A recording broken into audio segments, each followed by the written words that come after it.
मच्छिंद्र बांगर महाराष्ट्रातील आणि देशातील हवामान परिस्थिती संदर्भात ताजा अंदाज देणार आहे। गुजरातवरील कमी दाबाचं क्षेत्र आता थोडं राजस्थान आणि मध्य प्रदेशच्या सीमेवर पोहोचलं आहे, त्यामुळे ते भूभागावर सरकलं आहे। तर त्याच प्रमाणात तीव्र झालेलं पश्चिम बंगालकडील कमी दाबाचं क्षेत्र हे आता उत्तर भारताकडे सरकण्याची शक्यता आहे। 21 दिवस महाराष्ट्रात मुक्कामी राहिलेला मान्सून 2 दिवसात जवळपास अनेक राज्य पार करतोय। आता संपूर्ण गुजरात, मध्य प्रदेश, छत्तीसगड, ओरिसा, बिहार या राज्यांना पार करत तो आता राजस्थानपर्यंत पोहोचला आहे। अवघ्या काही दिवसात म्हणजे आपण जर अरबी समुद्राकडून बघितलं तर 5 जुलैला ज्या ठिकाणी मान्सून पोहोचतो त्या ठिकाणी 18 जूनलाच मान्सून पोहोचला आहे। तर पूर्व भारताकडे 15 जूनला ज्या ठिकाणी मान्सून पोहोचतो त्या ठिकाणी 18 जूनला पोहोचला आहे। म्हणजे थोडं पूर्व भारताकडून त्याची चाल ही थोडी धीमी आहे। मान्सूनचा प्रभाव असला तरी महाराष्ट्रात काही तुरळक भागात मेघगर्जनेसह पावसाचं वातावरण आज दिसतंय आणि गुजरातवरील कमी दाबाच्या प्रभावाचा हा थोडा परिणाम आहे। आपण 11 तारखेपासून तर 18 तारखेपर्यंत म्हणजे हा आठवडा जर बघितला तर या आठवड्यामध्ये आपल्याला मोठ्या पावसाची अपेक्षा होती महाराष्ट्रामध्ये आणि सर्व महाराष्ट्रामध्ये हा पाऊस पडेल असा आमचा अंदाज होता, जवळपास सर्वच अभ्यासकांचा। परंतु हा अंदाज चुकला आणि तो केवळ कोल्हापूर, सांगली,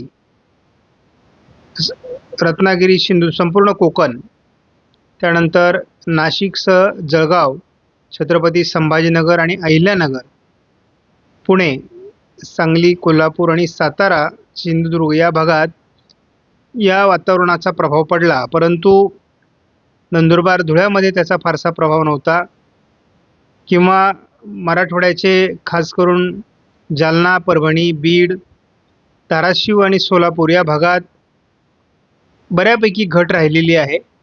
पाऊस झाला आहे परंतु कमी प्रमाणात झाला आहे। धुळे, नंदुरबारमध्ये कमी प्रमाणात झाला आहे, बुलढाणा, अमरावतीत कमी प्रमाणात झाला आहे। परंतु त्याहीपेक्षा सर्वाधिक घट म्हणजे ज्या ठिकाणी पाऊसच झाला नाही असा अकोला, वाशिम, हिंगोली, नांदेड, लातूर, यवतमाळ, वर्धा, नागपूर, भंडारा, गोंदिया, चंद्रपूर आणि गडचिरोली हे जिल्हे आहेत।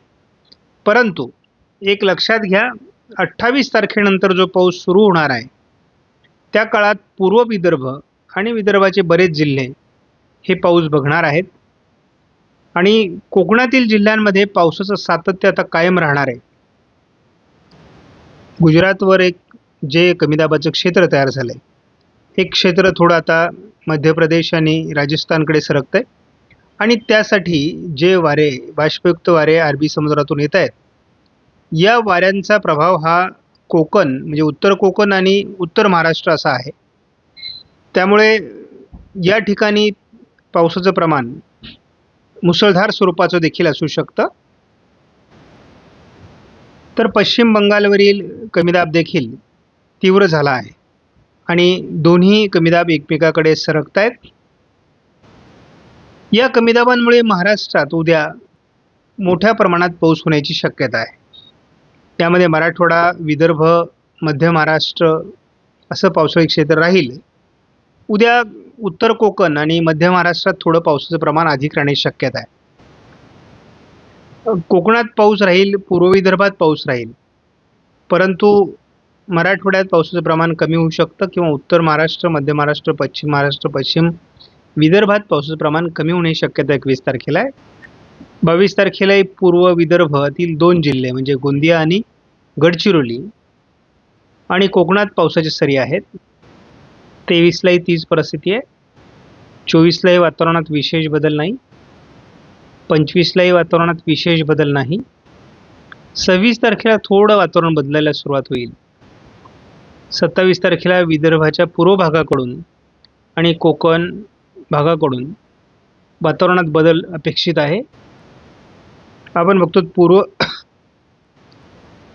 पूर्व विदर्भाच्या दिशेने एक कमी दाबाचं क्षेत्र सरकण्याची पूर्व विदर्भाच्या दिशेने कमी दाबाचं क्षेत्र सरकण्याची शक्यता आहे. दरम्यान कोकणात हलक्या ते मध्यम सरी होत राहणार आहे. ECMWF मॉडेलने देखील उद्या कोकणात तीव्र पावसाची शक्यता आणि उर्वरित महाराष्ट्रात मध्यम ते जोरदार पाऊस होण्याची शक्यता व्यक्त केली आहे. 20 तारखेपासून मात्र पावसाचं प्रमाण कमी होण्याची शक्यता आहे. 24 तारखेला महाराष्ट्राच्या काही भागात तुरळक पावसाळी परिस्थिती निर्माण होऊ शकते. 25लाही काही भागात तुरळक पाऊस होऊ शकतो. साधारण उत्तर महाराष्ट्र, मध्य महाराष्ट्र, मराठवाड्याचा उत्तरेकडील भाग आणि कोकण. 20 तारखेपासून 27 तारखेपर्यंत महाराष्ट्रात बऱ्यापैकी पावसाची उघडीप राहण्याचा अंदाज व्यक्त केला जातो आहे.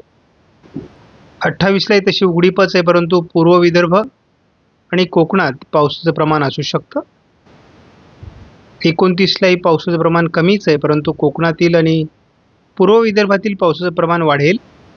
30 तारखेला विदर्भ, उत्तर महाराष्ट्र आणि कोकण असं पावसाळी प्रमाण वाढण्याची शक्यता आहे. 1 तारखेलाही महाराष्ट्रात बऱ्याच प्रमाणात पाऊस राहील. 2 तारखेलाही मोठ्या प्रमाणात महाराष्ट्रात पाऊस राहण्याची शक्यता आहे. विशाखापट्टणमच्या आणि भुवनेश्वरच्या दरम्यान एक कमी दाबाचं क्षेत्र तयार होऊन ते ओरिसा, छत्तीसगड, महाराष्ट्र असा परिणाम जुलैत सुरुवातीलाच करण्याची शक्यता असल्यामुळे दरम्यान मोठ्या पावसाचे संकेत आहेत. परंतु हा पुढचा अंदाज आहे. दररोजची अपडेट बघणे यासाठी आवश्यक आहे. सध्या आपण बघतो नंदुरबार, पालघर, नाशिक पश्चिम भागामध्ये आणि थोडक्यात जळगावच्या काही भागात आणि धुळ्याच्या काही भागामध्ये, त्यानंतर मुंबईच्या आणि नवी मुंबईच्या काही भागात पावसाचा जोर आहे. त्याच दरम्यान चंद्रपूर आणि गडचिरोली जिल्ह्यात देखील पावसाचा जोर दाखवला जातो आहे.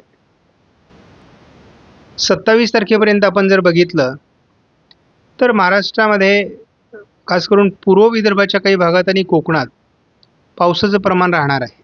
इतरत्र खंड नाही, परंतु हलका तो मध्यम स्वरूपाच्या सरी भाग बदलत होत राहतील.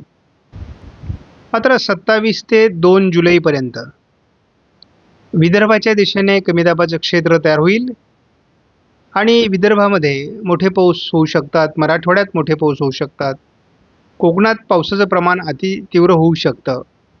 त्यामुळे महाराष्ट्रात पावसाच्या ॲक्टिव्हिटीज साधारण 28 तारखेनंतर वाढतील असा आपला प्राथमिक अंदाज आहे. परंतु हे अंदाज पुढचे असल्यामुळे यामध्ये बदल होत राहील. उद्या महाराष्ट्राच्या बहुतांश भागात जोरदार पावसाची शक्यता आहे. यामध्ये बहुतांश कोकणातील सर्व जिल्हे, नाशिकसह पुणे, सातारा, सांगली, सोलापूर, लातूर, धाराशिव, बीड, अहिल्यानगर, छत्रपती संभाजीनगर, जालना, बुलढाणा, अकोला, अमरावती, नागपूर, भंडारा, गोंदिया, चंद्रपूर, वाशिम, हिंगोली, परभणी, नांदेड या बहुतांश जिल्ह्यामध्ये आणि थोडं नंदुरबार, धुळे, जळगावकडचं वातावरण कमीही होऊ शकतं, परंतु हलक्या स्वरूपात पाऊस याही ठिकाणी राहील. 20 तारखेलाही पश्चिम महाराष्ट्राच्या काही भागात आणि घाटमाथ्यावर कोकणमध्ये पावसाळी प्रमाण राहणार आहे. 21 तारखेला पूर्ण पाऊस उघडणार नाही. काही ठिकाणी स्थानिक वातावरण तयार होऊ